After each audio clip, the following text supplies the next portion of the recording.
Así inicia Es Noticia, Noticia en Profundidad. Un placer estar con ustedes. Soy Tatiana Pérez y les saludo desde nuestra sede central en Caracas, en Venezuela. A partir de este momento y en la próxima hora, 3 temas son noticia. Los revisamos en titulares. El primero de ellos es Noticia Bolivia. Muy temprano, la oposición genera acciones para imponer sus candidatos en las elecciones presidenciales de 2019. Hoy veremos lo que hay detrás de los frentes de derecha que han surgido contra la aspiración a la reelección del presidente Evo Morales. ¿Qué fuerza tienen? Vamos a analizarlo. Segundo tema que es noticia, Venezuela. Este domingo se cierra un ciclo electoral en el país suramericano. Más de 20 millones de personas se decidirán quiénes serán sus próximos concejales. Tenemos el análisis. Y tercer tema que es noticia, España. Este domingo se juega la final de la Copa Libertadores más polémica y acontecida de los últimos años. El torneo en honor al Libertador de América, Simón Bolívar, se disputará en la casa del histórico colonizador. ¿Quién define esos hechos deportivos aquí en la región, en América Latina? ¿Qué hay de política en esa decisión? Vamos a analizarlo aquí en Noticia, que así comienza. Bienvenido, bienvenidas.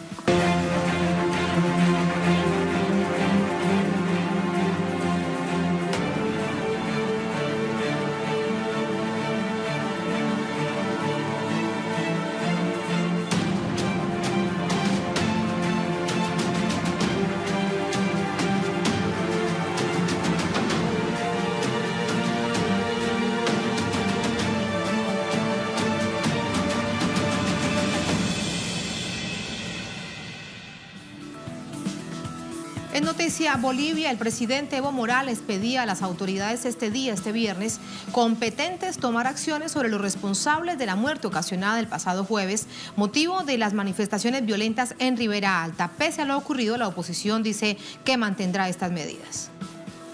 Grupos opositores convocaron a manifestaciones este jueves, principalmente en los departamentos de La Paz, Cochabamba y Ribera Alta, tras la autorización del Tribunal Supremo Electoral de inscribir al presidente Evo Morales como candidato a las elecciones de octubre de 2019. En Ribera Alta, una movilización que excedió los límites de la protesta ocasionó la muerte de Zuleidi Estivariz López. Pese a los resultados del día, frentes opositores hicieron un llamado a mantener las medidas de protesta por 72 horas a partir del próximo lunes. Un grupo que se hace llamar Cívicos por la Democracia y el Estado de Derecho emprenderán una campaña para exigir el retiro a la candidatura de Evo Morales y su plantilla electoral. El mandatario boliviano, en medio de un acto con la Fuerza Aérea Boliviana, instó a las autoridades a tomar acciones frente a lo ocurrido. Pese a los intentos de la derecha por sabotear la imagen del gobierno, el mismo día de las protestas fue anunciado por organismos internacionales una mejora en las previsiones económicas de Bolivia, que terminará el año con un crecimiento del 4,5%. Esta cifra se pone a la cabeza del ranking sudamericano por 6 años consecutivos. Vamos a continuar con la información, primero con el análisis. Nos acompaña Gustavo Torrico. Él es dirigente del Movimiento al Socialismo Más, exdiputado nacional, actual asambleísta departamental de La Paz. Nos acompaña precisamente desde la capital política boliviana. Gustavo, ¿cómo está? Bienvenido a Es Noticia de Telesur. Muchísimas gracias, muy buenas noches. Un saludo al mundo a través de Telesur. Gracias a usted. Gustavo, el presidente Evo Morales ha denunciado durante esta jornada. Primero, ha pedido que se realice una profunda investigación para identificar lo sucedido con el asesinato de esta mujer. Y lo segundo es que ha dicho que la oposición se está adelantando a un intento de generar desestabilización en el país y que no se va a permitir. En términos concretos, la pregunta es, ¿qué fue lo que sucedió la jornada anterior? ¿Cómo entenderlo políticamente? Bueno, la jornada anterior se declaró un paro cívico a partir de los comités cívicos y lo que se denominan las plataformas ciudadanas. El paro jamás se dio, porque para que exista un paro tiene que frenarse la industria, la banca, el comercio, la industria, y nada de eso ocurrió. Lo que ocurrió fue un bloqueo sistemático en diferentes bocacalles, arterias de diferentes ciudades del país, básicamente no por ciudadanos. Acá en La Paz, por ejemplo, por los miembros de los municipios de La Paz, de la alcaldía, que con sus volquetas trasladaron tierra, promotores de tierra y piedras hacia los puentes para impedir el paso, con las máquinas excavadoras en algún caso, y con cintas y banderas. Movilización de gente se vio muy poca, a excepción de los empleados municipales. En otros lados, en Santa Cruz, en Riberalta, la que tú hacías eco, resulta que mototaxistas, que existen allá un montón, gente de la Unión Juvenil Cruceñista y demás, empezaron a atacar a los centros comerciales, a los vendedores en la calle, obligando a que se paralice, pero esa parálisis no se dio en ningún momento. Lo que ocurre es que se está desarrollando ya de un tiempito a esta parte lo que se llama las guerras de cuarta y quinta generación, tratar de buscar y de nombrar una inestabilidad que no existe.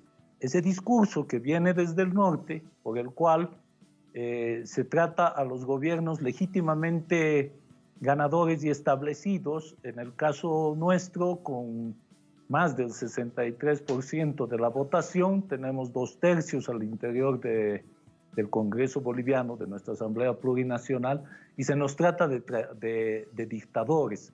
Se nos dice que no hay libertad de expresión y ustedes han visto, el mundo ha visto la expresión, la libre expresión que existe en nuestro país. Se nos dice que conculcamos derechos de la prensa y demás, y la prensa nos tritura literalmente todos los días. Entonces, al no existir un proyecto ni un programa alterno al movimiento al socialismo que mejore las condiciones, más allá de lo que construyó nuestro presidente Morales y el movimiento al socialismo, se están yendo a buscar lo que hicieron en Venezuela, lo que hicieron en Nicaragua, por ejemplo. Obviamente. Exactamente. Sí, Gustavo, sí. déjeme Esa violencia preguntarle algo. Que desarrollaron. Lo que parece el inicio de una fórmula ya vista, evidentemente bien lo refleja, lo reseña usted en Venezuela y luego en Nicaragua. ¿Quiénes están detrás de estas llamadas plataformas o grupos cívicos? Porque ya hay 7 candidatos que irían a las primarias el próximo enero de cara a las elecciones presidenciales y generales de octubre. ¿Quiénes serían? ¿Qué implicaciones tendrían con esos candidatos de las primarias? En realidad, las plataformas fueron un escudo, un disimulo ante la falta de credibilidad de estos partidos políticos de la oposición que vienen de viejo cuño. Al ser esto un disfraz de los políticos, la aparición del candidato opositor Carlos Mesa fue una bomba al interior de la derecha, porque destrozó todas las expectativas de viejos políticos y diluyó también todas las expectativas de las plataformas que hasta ese momento se creían la vanguardia de una oposición. Hoy resulta que fue canceroso, si vale el término, la aparición de Carlos Mesa, porque eliminó a toda la derecha que hoy está haciendo estos intentos de violencia en el país con el fin de darse una pequeña legitimidad que les permita. Acá lo que no se quiere, y hay que decirlo muy de frente, es llegar a unas elecciones donde ellos impugnan, es más, no dejan, pese a que hablan de democracia, no quieren que democráticamente participe el candidato mejor posicionado, que es el actual presidente, don Evo Morales, y su vicepresidente, don Álvaro García. Entonces, eso es lo que se busca. Por eso es que hoy están propugnando una alianza, dice, entre todos, con el fin no de apoyar a un candidato, no quieren jugar a la democracia, con el fin de que se denuncie el Tribunal Supremo Electoral, que se elimine la ley de organizaciones y partidos políticos, que se vuelva a construir un padrón electoral que recientemente fue auditado por la Organización de Estados Americanos. Entonces, como se verá, lo que se quiere es buscar simplemente violencia. Aquí lo que se quiere es tumbar un gobierno legítimamente constituido, impedirle ir a elección al presidente Morales, sí, pese a que él está... Sí, te entiendo. Exigir una democracia a su manera, a los intereses de una pequeña élite que, si bien nos reseñas a uno de esos nombres, son parte de la política tradicional. Ahora, hay una pregunta más en términos de información. Quédate con nosotros, Gustavo. Vamos de nuevo hasta La Paz con Freddy Morales. Freddy, para preguntarte por qué dicen que el presidente Evo Morales no podría ir a la reelección. ¿Cuáles son sus argumentos? Saludos, Tatiana. Primero, explicar que la oposición política en este país va de organizaciones de la izquierda radical a las de la derecha radical, incluidos sectores jerárquicos de la Iglesia Católica. Juegan sus últimas cartas con la esperanza de que el presidente Evo Morales renuncie a postularse como candidato a las próximas elecciones generales. Cabalgan sobre el argumento de que debe respetarse el voto popular de febrero del 2016, que rechazó la modificación de 2 artículos de la Constitución para habilitar a las autoridades electas a postularse a la reelección en más de una oportunidad. Tras perder ese referéndum, el gobierno obtuvo la habilitación mediante una sentencia del Tribunal Constitucional, que aplicó el derecho de las personas a elegir y ser elegidas sin restricciones, reconocido por el Pacto de los Derechos Humanos de San José de Costa Rica. La Constitución del país reconoce supremacía legal de los convenios internacionales. Esa oposición tan amplia se unió y ganó el 2016 y anunció que había encontrado la fórmula para ganar al gobierno de Evo Morales. Sin embargo, esa fórmula fracasó con miras a las elecciones generales del próximo año. La oposición se presenta dividida en 7, todos contra Evo, pero conscientes que con el actual presidente en carrera lo tienen difícil. Por ello, según analistas, la prioridad es deshacerse del favorito para tener alguna opción. Hay 4 legisladores en huelga de hambre y aunque muy disminuida se mantiene la vigilia en torno al Tribunal Electoral. Los comités cívicos anunciaron que si en 48 horas el Tribunal Electoral no suspende la habilitación como candidato de Morales, se sumarán a la huelga de hambre y amenazan con movilizaciones indefinidas. Pero la escasa convocatoria que han demostrado en las últimas semanas y horas no les augura muchas posibilidades de presión o éxito. Tatiana. Gracias, Freddy. Ahí está más información para seguir con ese análisis. Gustavo, preguntarte algo porque es importante dentro de la geografía política del país. ¿Qué es lo que pasa en Santa Cruz? Una zona donde suele reunirse la oposición política del país para tratar de generar estos hechos como los vistos la jornada anterior. Santa Cruz tiene, en realidad, un poder económico a partir de la agroindustria y las empresas privadas. Tiene un comité cívico en el cual participan todos ellos, pero también, aparte del poder económico, tienen controlados los grupos violentos. Uno de ellos, la Unión Juvenil Cruceñista, que ataca a la gente, que golpeaba en el 2008, ustedes deben recordar lo que ocurrió en nuestro país, violencia absoluta de estos jóvenes y hombres y mujeres en Santa Cruz, que en ese racismo exagerado golpearon, crearon muchas heridas, etcétera, a los que venían del occidente, a los llamados collas. Entonces, eso es lo que se está tratando de revivir nuevamente, porque en ese periodo todos estos grupos fueron derrotados militar, económica, política y socialmente. Estaban arrinconados. Ahora bien, todos quisieron construir un líder, pero cuando apareció su líder se difumó. Entonces ahí hay 7 pequeños queriendo partirse la torta. Te decía que el candidato opositor, Carlos Mesa, fue como cáncer, los eliminó a todos.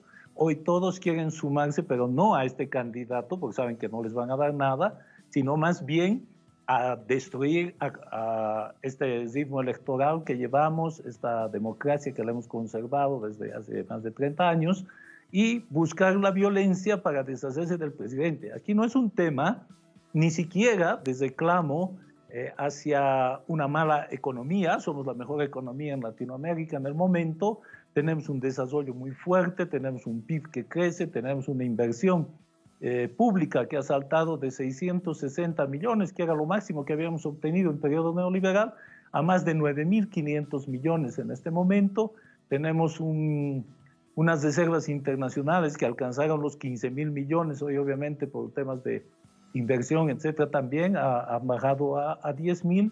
Tenemos una inversión del Estado en la inversión pública, decía, y tenemos un PIB que va a alcanzar los 40.000 millones en hasta finales de este año. Por lo tanto, no tienen una base social donde atacar, porque está cubierta por el buen gobierno que ha tenido el país.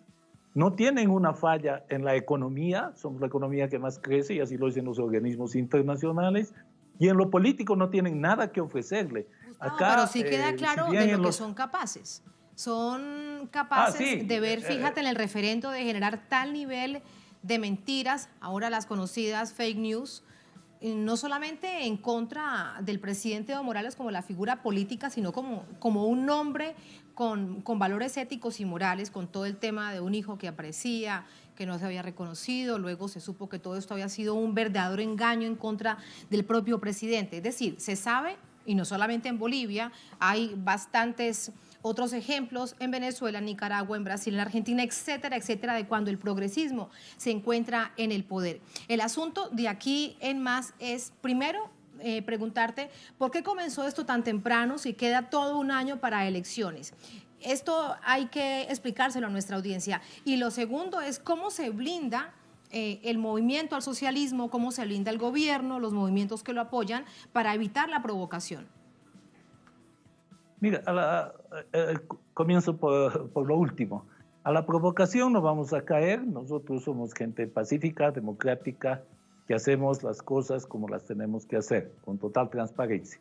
Entonces ahí no vamos a entrar en la provocación. Ahora bien, eso de los fake news que se dan, las noticias falsas, es verdad que para el referéndum del 21 de febrero del 2016, nosotros fuimos muy tiernitos hacia la elección con nuestra verdad a cuestas y nos bombardearon y no estábamos preparados. Pero ya el tiempo y también la experiencia nos ha enseñado y nos hemos preparado también para contrarrestar estas cosas.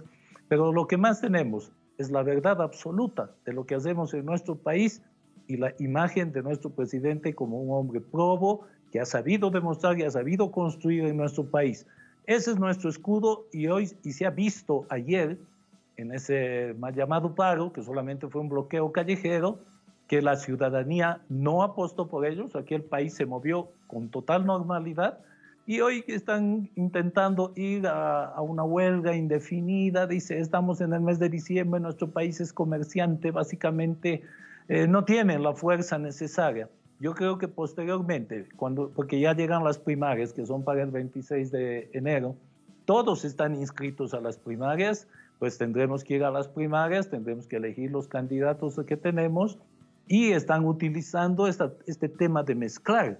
Lo que decía Freddy hace un momento es que el Tribunal Supremo Electoral solamente emite resoluciones y una resolución por ordenamiento jerárquico en la estructura jurídica no puede ir contra una sentencia constitucional que es inapelable, es de aplicación inmediata, obligatoria, pero además que no necesita ni adquiere ni recibe recurso ulterior o posterior. Por lo tanto, le están pidiendo a un tribunal que haga lo que no puede hacer, y eso es antidemocrático. Hoy y ayer han estado convocando a una desobediencia civil, o sea, a un caos. No se va a dar en el país. El país está consciente de cómo ha crecido, el país está consciente de cómo nuestro presidente ha tenido la capacidad de incluir a los sectores desprotegidos. Hemos atendido a las madres, a los niños, estamos atendiendo la construcción de hospitales, las carreteras. Mira un dato, hemos hecho 10 veces más carreteras y asfaltadas en toda la época republicana. Hemos construido 400 veces más colegios y escuelas que en toda la época republicana. Y hemos construido casi 300 veces más hospitales que en toda la época republicana. Nuestra gente está atendida. Gustavo, es realmente impresionante, sobre todo cuando hay organismos internacionales como la CEPAL, que es miembro de Naciones Unidas, indican que para este final de 2018 aumenta la proyección de crecimiento del país en más de 4%. Muy, muy interesante con respecto a América Latina y a un mundo en crisis económica. Pero lo que parece es que nada es suficiente para esa oposición que lo que busca es sacar al presidente Evo Morales del juego del poder. El asunto también es que eso lo decide el pueblo. Muchas gracias, Gustavo, por ese análisis. Muy buenas noches. A ustedes las buenas noches. Un saludo al mundo. Muchísimas gracias.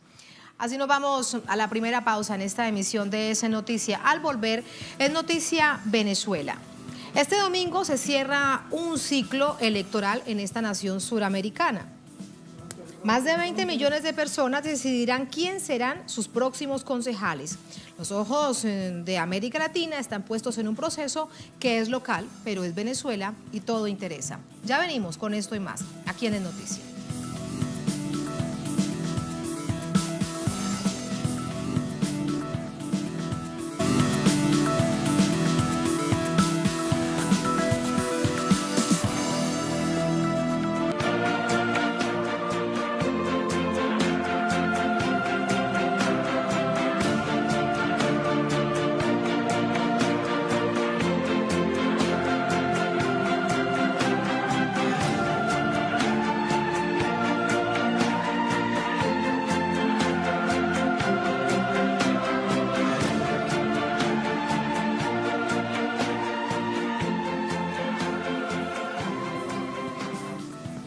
En Noticia Venezuela, el país se prepara para elegir a sus representantes ante los consejos municipales. Es este domingo 9 de diciembre. El ciclo electoral así inició en octubre de 2017 con los comicios de gobernadores y alcaldes, continuó en mayo de este año con las presidenciales. Finaliza entonces, como le decíamos antes de la pausa, un ciclo electoral en esta nación suramericana. Este 9 de diciembre se llevarán a cabo las elecciones de consejos municipales convocadas por el Consejo Nacional Electoral Venezolano. Un total de 20.704.612 venezolanos están convocados a votar. Se escogerán 2.459 concejales con sus respectivos suplentes para las 335 cámaras municipales del país. De ellos, 1.704 cargos serán electos de forma nominal, 689 cargos serán electos por lista y 69 serán representantes de las comunidades indígenas. La campaña electoral inició el pasado jueves 22 de noviembre y cerró este viernes. El sistema automatizado de votación fue sometido a diversas auditorías con acompañamiento internacional para garantizar el voto democrático de cada elector y se efectuó un simulacro el pasado 11 de noviembre. La víspera, la rectora principal del CNE, Tania D'Amelio, informó en Twitter sobre la exitosa entrega de equipos y material necesario para garantizar los comicios en el territorio nacional. Además, fueron desplegados más de 398.000 efectivos de la Fuerza Armada Nacional Bolivariana en el marco del Plan República para resguardar los insumos electorales y velar por el desarrollo exitoso del proceso. En este proceso participan 51 partidos nacionales. Los candidatos de la Revolución Bolivariana nuevamente van a la contienda, agrupados en el llamado Polo Patriótico, encabezado por el Partido Socialista Unido de Venezuela.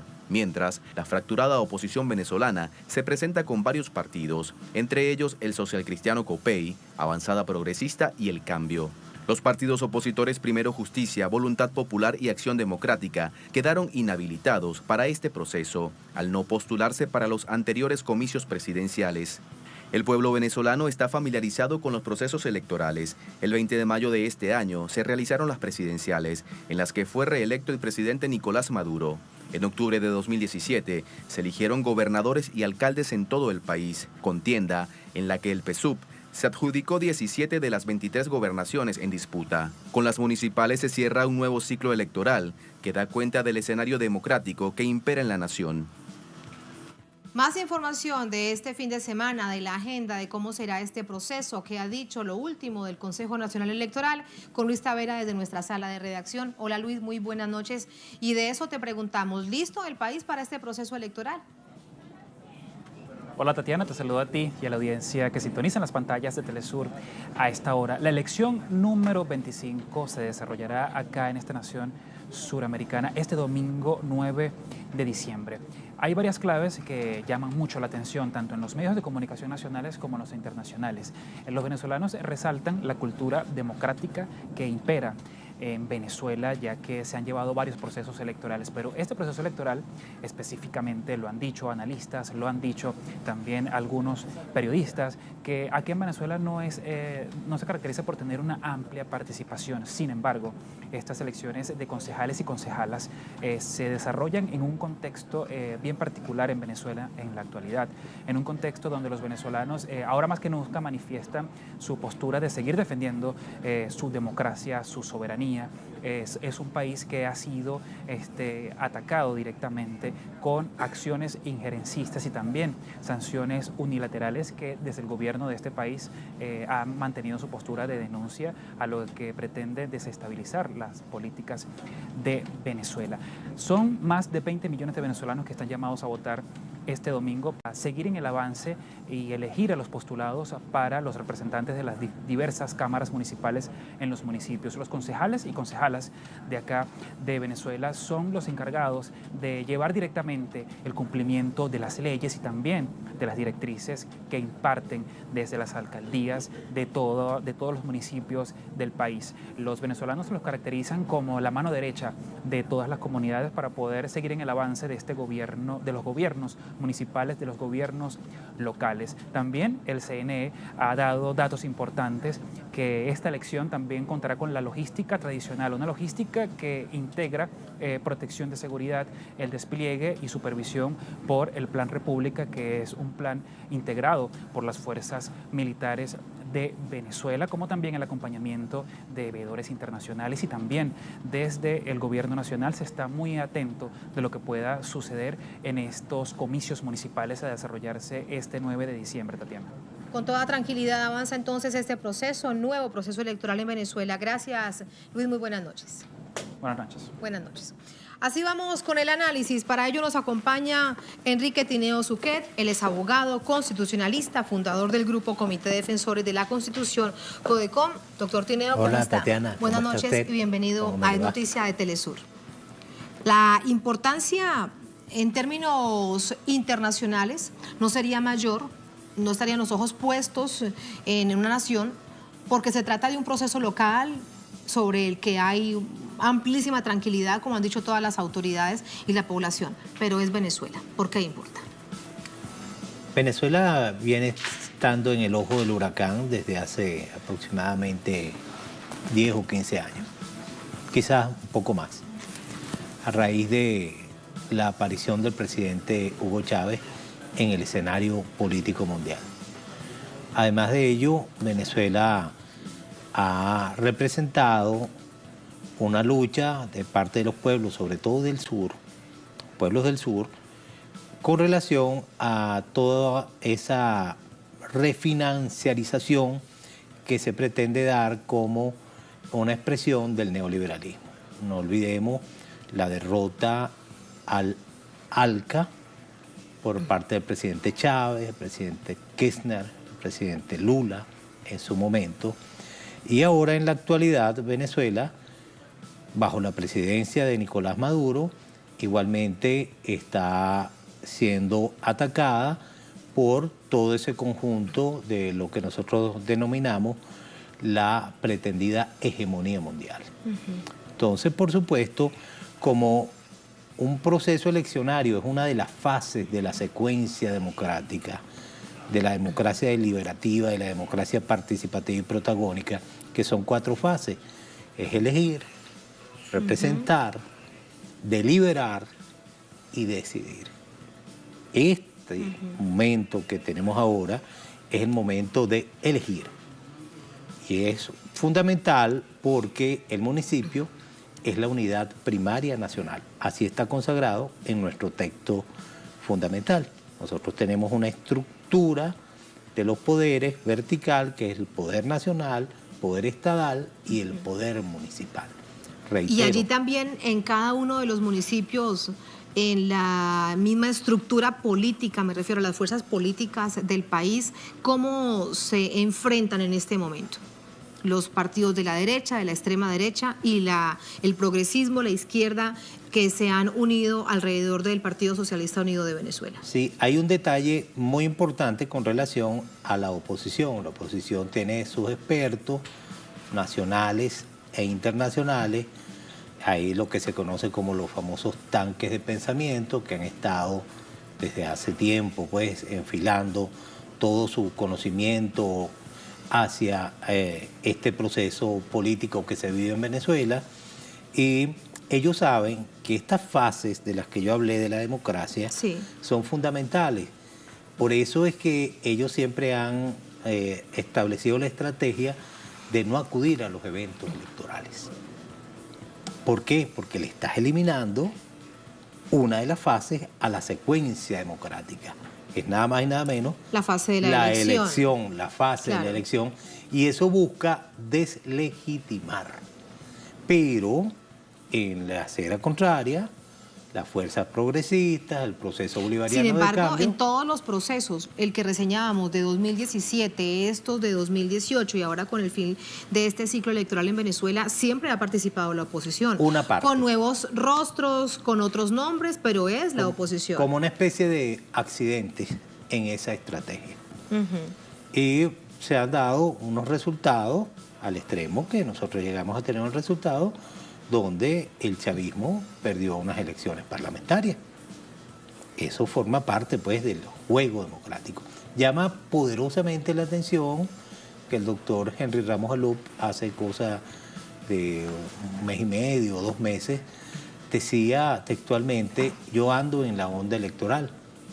De repente, bueno, parece que por razones de salud el doctor Ramos Alup no está apareciendo en la palestra pública. Así es, hace días que no se ve en el juego político. Sí, el otro asunto es que, bueno, hay ciertos partidos, entre ellos Acción Democrática, Voluntad Popular, que como no participaron en las elecciones anteriores, quedaron inhabilitados para este nuevo evento electoral.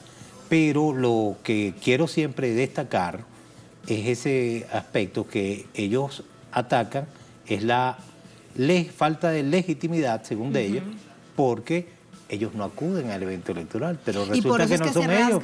Quien acude es la gente, es el pueblo. Y por eso es que se rasgan las vestiduras internamente cuando deciden participar la oposición con otros rostros, con otros nombres, pero oposición al fin.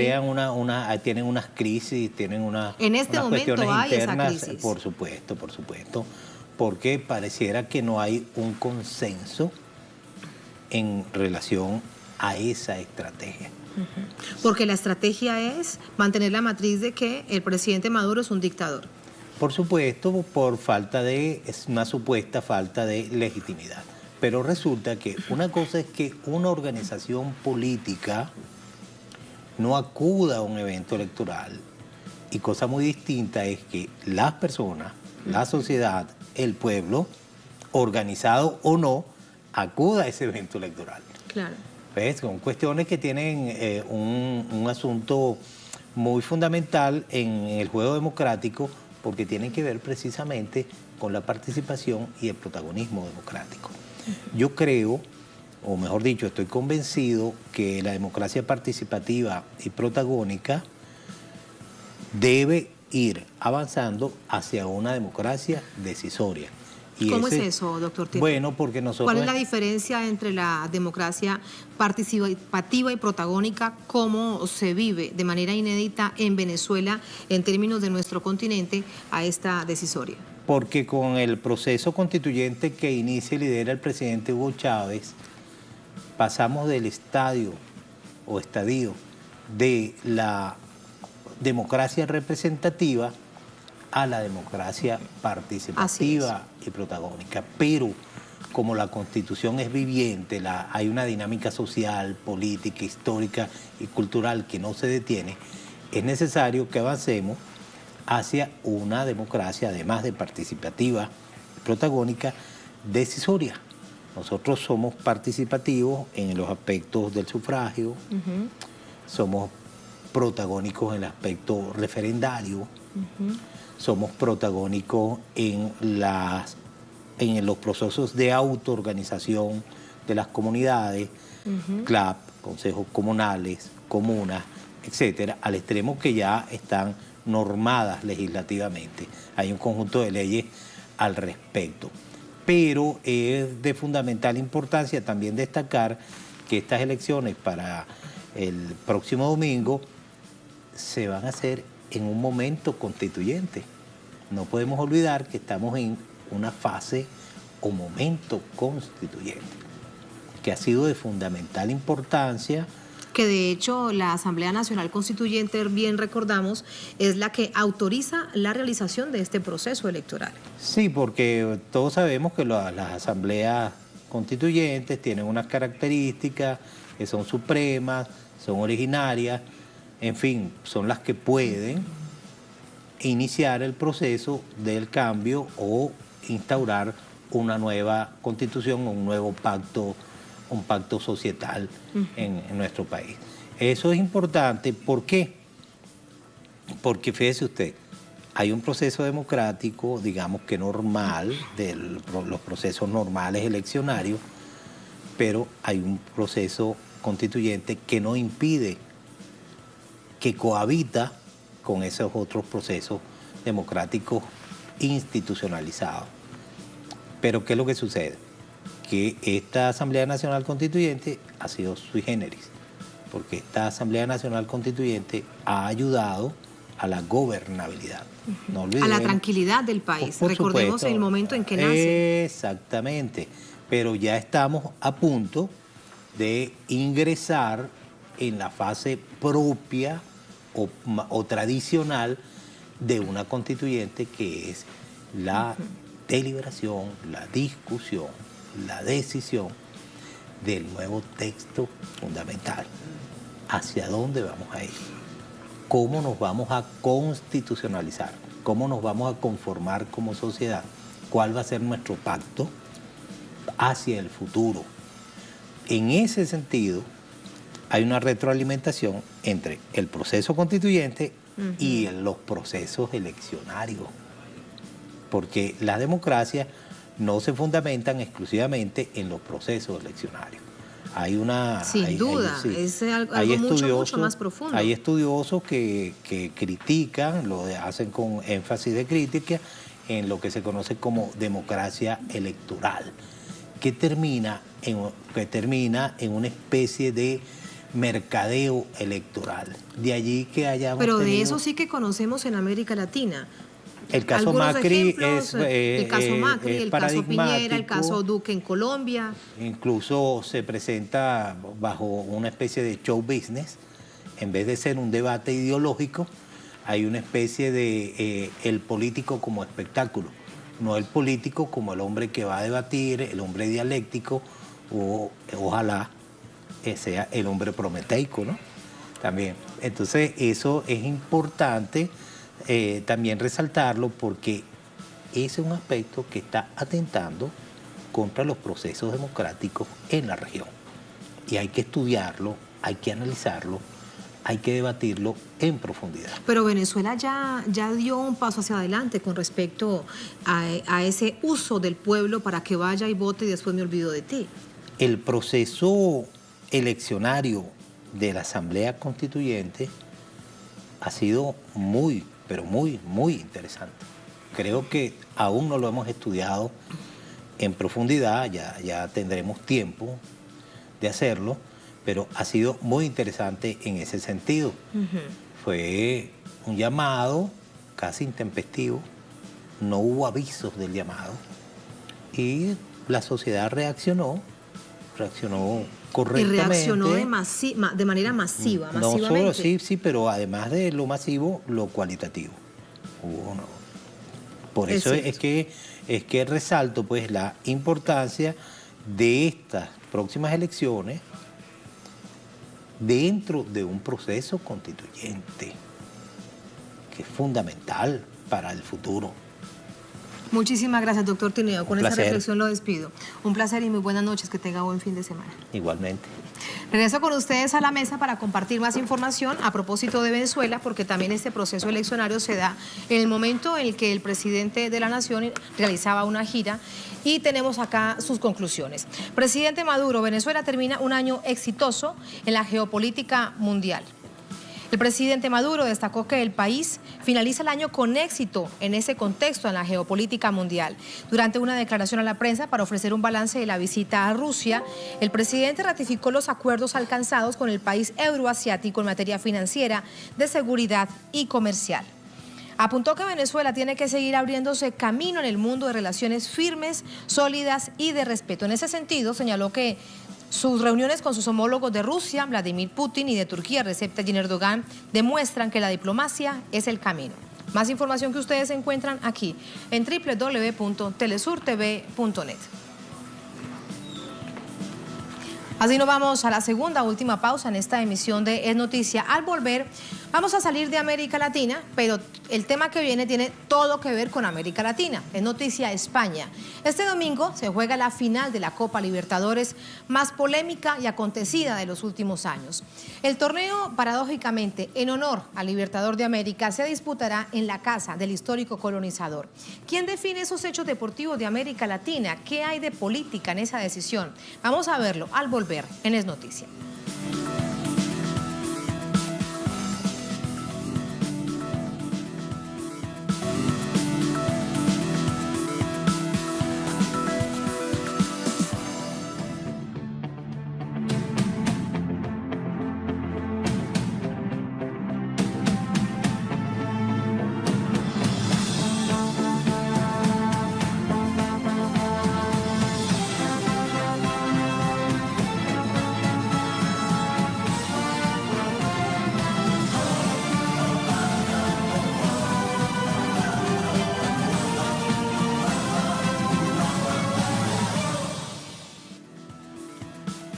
Es noticia España. La Copa Libertadores, el histórico torneo de nuestra América Latina, se jugará en tierras lejanas. España es el país escogido y el Santiago Bernabéu de Madrid, la capital, el punto de encuentro.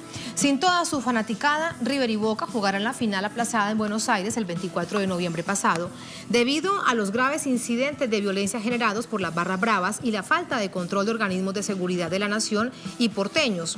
Sobre el presidente Macri recae gran parte de la responsabilidad, en especial por haber sido presidente del Boca y conocer desde adentro el funcionamiento de las barras bravas. Ante ese espejo, el dispositivo de seguridad en Madrid está listo desde días atrás. Según la delegación del gobierno, más de 2.000 efectivos de la Policía Nacional blindarán el exterior y algunas zonas del interior del campo. Estarán acompañados por 1,5 centenares de agentes de movilidad.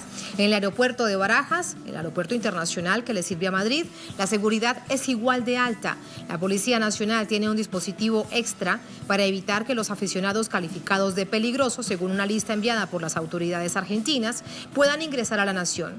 Que Madrid es la ciudad con más población argentina del mundo que no sea Argentina, o que es la 10ª ciudad más segura del mundo. Esos son los argumentos de la dirigencia del fútbol latinoamericano que no convencen a millones de fanáticos.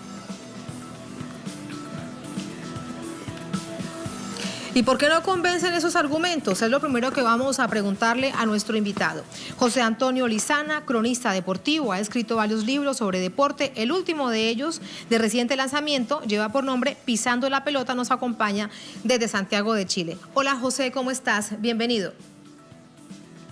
Muy buenas noches a toda la audiencia de Telesur, dispuesto a conversar sobre esta final de Copa Libertadores de América. Muchísimas gracias. Y con todo el tinte político que hay detrás y del que poco se habla, ¿por qué no convence a la fanaticada y a los críticos del deporte esos argumentos del Comité de la Federación de Argentina, de la Conmebol y por supuesto de la FIFA, que al final de cuentas da el visto bueno? El planeta está sorprendido con esta final que se juega en Europa. Los incidentes en Argentina, de una u otra forma, no se preveyó tener una final segura en Buenos Aires, entendiendo que hay un problema de violencia en Argentina desde siempre en este tema. Hay una final única que se va a jugar en Santiago de Chile el año 2019 y de alguna manera se especula que se prueba casi esta final entre Boca y River como anticipando aquella final única, donde los goles de visita no tienen ningún valor. Partimos prácticamente desde un espectáculo nuevo con todo lo que implica, lo que significó el transporte de los hinchas hacia España, la venta de marketing, la venta del partido. Lo futbolístico me parece que se dejó a un lado y se aprovechó la ocasión para poder montar un espectáculo nuevo que me parece que no tiene nada que ver con lo que estamos acostumbrados los hinchas en Sudamérica acerca de una final de Copa Libertadores con ese ingrediente tan sudamericano y con todo lo que tiene este campeonato con casi 60 años. una copa nuestra, evidentemente de América Latina. Ahí esta paradoja, que se juegue tan lejos, que se juegue en España y sobre todo el país que se escoge, España.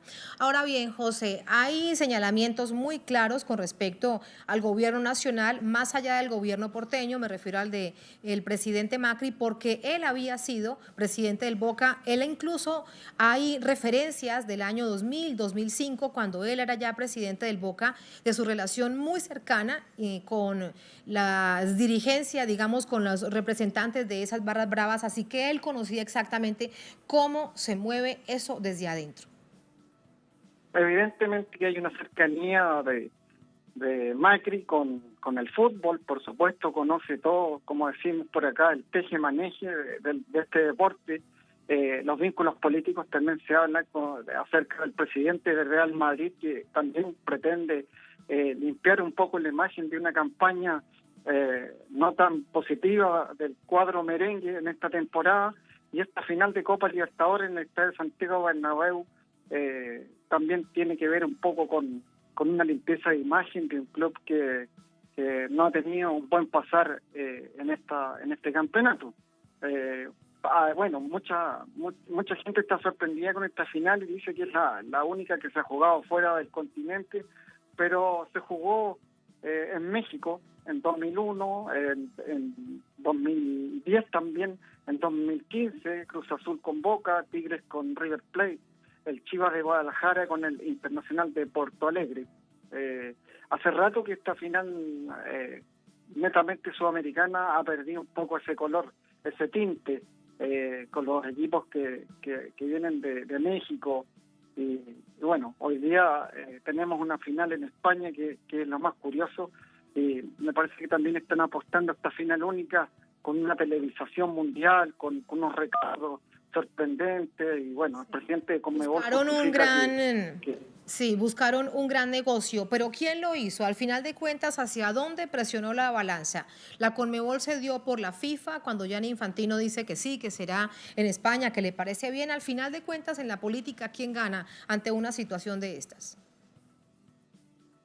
Bueno, el ganador de esta Copa se va a llevar 6 millones de dólares y el subcampeón se va a llevar 3 millones de dólares. Evidentemente que en lo deportivo me parece que no va a ser lo más importante. Me parece que todos los involucrados, las marcas ganan las instituciones, gana la FIFA también. Finalmente se volcó a un espectáculo económico, lo que pasa con los campeonatos mundiales de fútbol, y bueno, la televisación, los millones de telespectadores que iban a estar pendientes, casi como una final mundial. En 10 días más después de esta final se va a jugar el campeonato mundial de clubes, por lo tanto hay un enganche completo. Yo creo que el gran ganador no es el hincha, sino que las empresas que están vinculadas al fútbol. El perdedor realmente será el hincha argentino, porque fueron muy pocos en términos porcentuales los que tenían un tiquete para pagar un vuelo Argentina-Madrid. Eso incluye además el dinero. Madrid es una ciudad costosa, hoteles, etcétera, etcétera, etcétera. José, muchísimas gracias. En todo caso, el domingo pues no nos podemos perder como latinoamericanos la Copa Libertadores de América, porque ese es un nombre que llevamos con mucho honor. Gracias y muy buenas noches. Un gusto como siempre y un saludo a toda la gran audiencia de Telesur. Muchísimas gracias a usted. Gracias también a todos ustedes por habernos acompañado. Ponemos punto final a esta emisión, así cerramos la semana, recordándoles que ustedes pueden escribirnos a contáctenos@telesurtv.net. Ese es el punto de encuentro permanente en nuestra casa de Telesur. Cerramos también nuestra pantalla tradicional y nos quedamos en redes sociales, @noticiatelesur, @Tatiana Telesur. Durante esta jornada, otro hecho fue noticia, muy pendientes de lo que sucedió hoy, pero sobre todo de lo que sucederá este sábado en París, en Francia. Con eso los dejamos. Hasta el lunes, sigan con nosotros.